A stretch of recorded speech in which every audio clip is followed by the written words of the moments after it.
ফেরার পথে একটু আকাশটা পরিষ্কার পেলাম, আর এই সিনসিনারিগুলো দেখতে পাচ্ছি।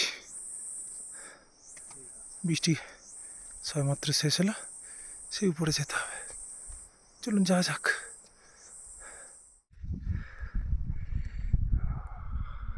মেঘগুলো কীভাবে এক্ষুনি দেখা যাচ্ছিল, হ্যাঁ পিকটা দেখা যাচ্ছিল, এক্ষুনি ঢেকে গেল উইদিন আ সেকেন্ড। প্রকৃতির কি লীলা। এদিকটা রোদ্দুর, ওদিকটা পুরো মেঘে।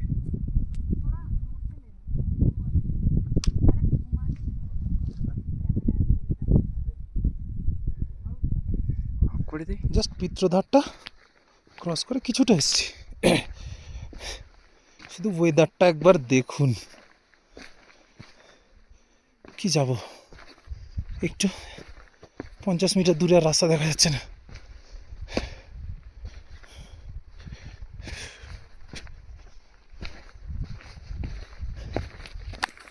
দেখা যাচ্ছে কিছু, আপনাদের যতটা দেখা যাচ্ছে আমি ততটাই দেখতে পাচ্ছি।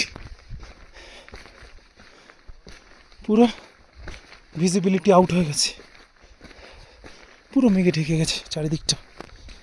দেখুন পিছনে আমার দুজন আসছে, দেখাই যাচ্ছে না, কিছু দেখা যাচ্ছে না।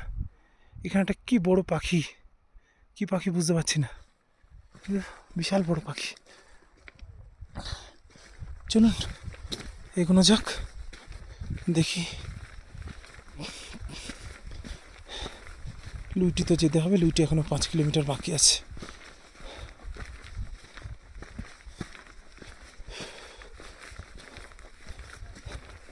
হঠাৎ করে কিরকম ওয়েদারটা চেঞ্জ হয়ে গেল, পুরো মেঘে ঢেকে গেল।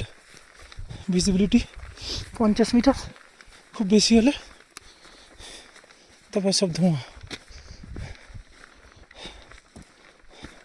আর টিপটাপ বৃষ্টিও পড়তে শুরু করলো। বাপরে, ওয়েদারটা খুব খারাপ হয়ে গেল। দেখা যাক, একটু তাড়াতাড়ি পা চালিয়ে নামতে হবে, নাহলে সমস্যায় পড়ে যাব। দেখুন কন্ডিশনটা একবার দেখুন, আর রোডটা একবার দেখুন। ঠিক আছে, পরে আবার দেখা হচ্ছে। যদি ভিডিও করা সম্ভব হয় আবার ভিডিও করব।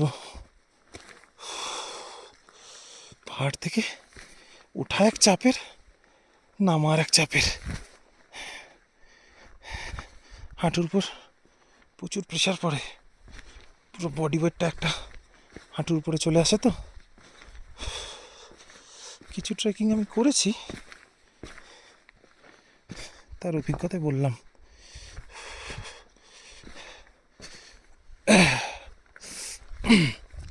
হাঁটু জবাব দিচ্ছে।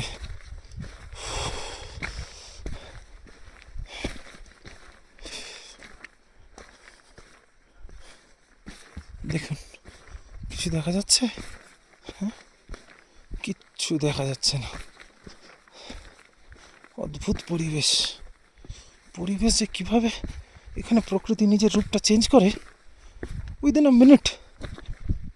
উইদিন আ মিনিট বলাটাও ভুল হবে, কিছু সেকেন্ডের মধ্যে কেমন করে যেন যে পাহাড়টা এক্ষুনি দেখছিলাম চোখের সামনে অদৃশ্য হয়ে গেল।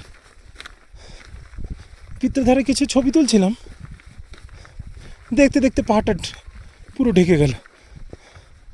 আর এই যে আমরা কন্টিনিউ নিচে নামছি তো নামছি। ঠিক আছে, আবার পরে দেখা হচ্ছে। এখন কার মতো একটু নেমে নিই, তারপরে আবার দেখা হচ্ছে।